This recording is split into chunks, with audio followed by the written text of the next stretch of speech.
February 18, 2001. Foxstone Park, Virginia. A man places a bag under a bridge. Suddenly, vans block the path. A SWAT team storms out. "FBI, you're under arrest!" The man, visibly surprised, but not panicked, just says, "What took you so long?" The arrested man was no ordinary criminal. He was Robert Hanssen, a high-ranking FBI agent. For 22 years, he was simultaneously one of the most damaging spies in U.S. history.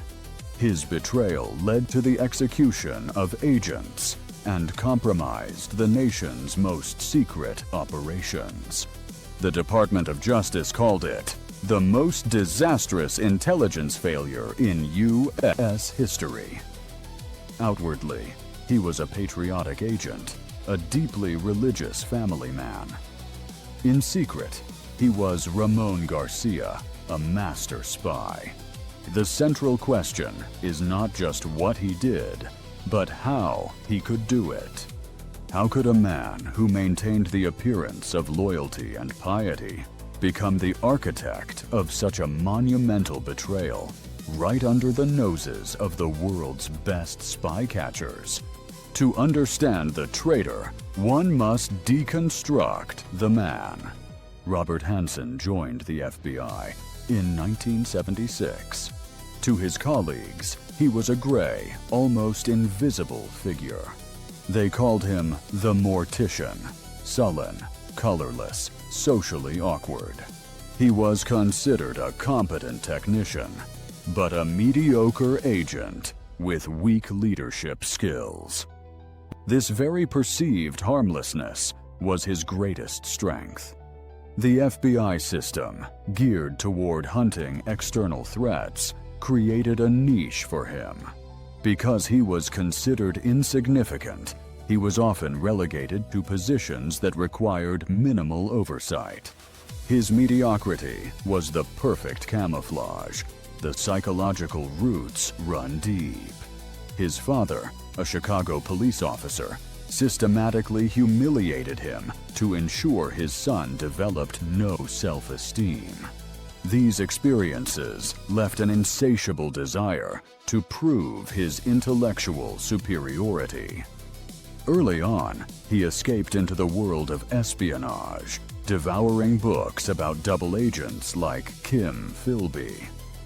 His public life was a facade. He was a father of 6, a regular churchgoer, and a member of the conservative Catholic organization, Opus Dei.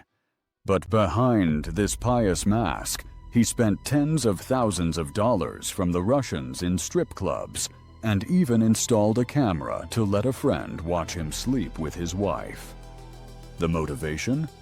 The classic acronym is MICE: money, ideology, compromise, ego. Hanssen cited money as the motive. His family was often in debt. But the deeper force was his ego. The betrayal was the ultimate way to humiliate the institution from which he felt unappreciated.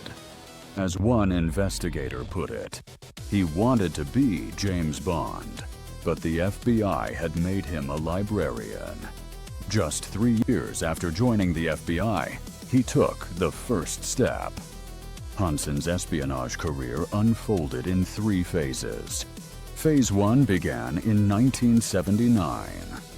He contacted the Soviet Military Intelligence, GRU, and immediately betrayed one of the CIA's most valuable informants, General Dmitry Polyakov. This first phase ended abruptly in 1981, when his wife, Bonnie, confronted him in the basement with espionage materials. He confessed to her, confessed to a priest, and swore never to do it again. He obeyed, for the time being.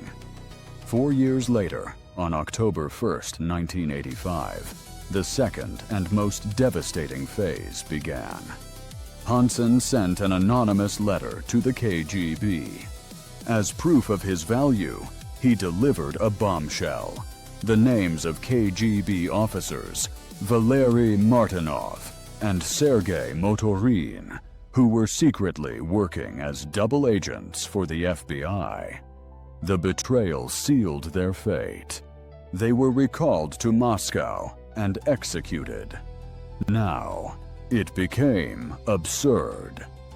In 1987, after the betrayal of Martinov and Motorin had shaken the FBI, Robert Hanssen received a new assignment. He was to lead a study to find the mole who had betrayed the agents. He was assigned to hunt himself. A normal spy would have slowed down the investigation. Hanssen did more. In an act of boundless arrogance, in 1988, he handed over the entire mole hunt study to the KGB. He gave them a list of all the FBI's Soviet contacts. It was a demonstration of his power over the institution he despised. His technique was disciplined. No personal meetings, only dead drops in parks, marked by a piece of chalk on a lamppost.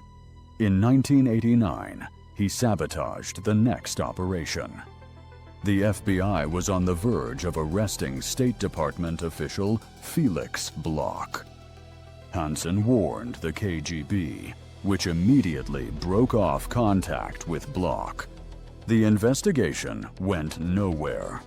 For the FBI, the failure of the Bloch investigation was conclusive proof. There had to be a mole in their own ranks.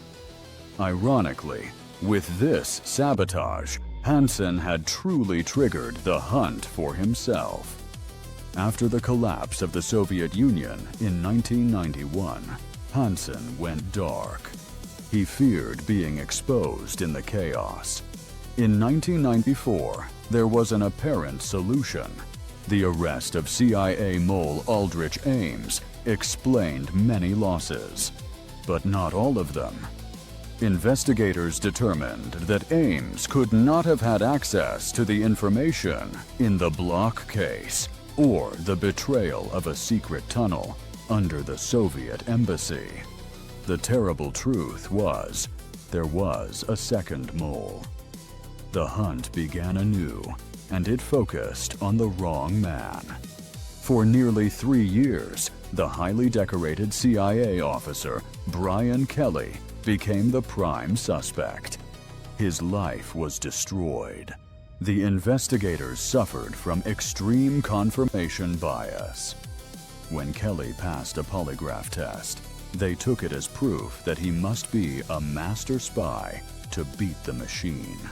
And while the FBI hunted an innocent man, the real mole continued undisturbed. In the fall of 1999, driven by greed or the thrill, Robert Hanssen began his third phase of espionage. He contacted the SVR, the successor to the KGB, and systematically searched the FBI's computer databases for new secrets to sell. It was this final, reckless phase that would lead to his downfall. The breakthrough came in the year 2000, not through investigation, but through a purchase. The FBI paid $7 million to a Russian defector for a single file. It was the SVR file on the mole codenamed B, alias Ramon Garcia. The contents were devastating. The file contained a plastic bag the spy had used. On it, forensics found a clear fingerprint. A match in the FBI database led to a single hit: Robert Philip Hanssen. The file also contained an audio tape. An analyst recognized a voice and a specific, rare phrase he had heard Hanssen say before. The Phantom had a name. The hunt for Brian Kelley was stopped immediately. The hunt for Robert Hanssen began. The FBI had to catch him in the act. Hanssen was transferred to a new office at headquarters under the pretext of a promotion, an office secretly equipped with cameras and microphones. He was assigned an assistant, the young FBI employee, Eric O'Neill. O'Neill's secret mission was to monitor Hanssen and secure the final proof. Investigators suspected Hanssen was storing data on his Palm Pilot. O'Neill managed the impossible. He stole the Palm Pilot from Hanssen's bag, copied the encrypted data, and returned it before Hanssen noticed. The data revealed details of an impending dead drop. On February 18, 2001, the time had come. Hanssen drove to Foxstone Park. He went to a bridge, deposited a package of classified documents, and walked back to his car. In that moment, the agents moved in. The hunt was over. To avoid the death penalty, Hanssen pleaded guilty. He was sentenced to 15 consecutive life sentences and died alone in his maximum security prison cell on June 5, 2023. The disaster was contained, but the most important question remained. How could it have ever come to this? The arrest of Robert Hanssen was the beginning of a painful reckoning for the FBI. The case exposed deep, systemic weaknesses in the security culture of the world's most powerful law enforcement agency. An investigation by the Inspector General reached a devastating verdict. Hanssen remained undetected for 22 years, not because he was a genius, but due to repeated failures of the FBI's internal oversight.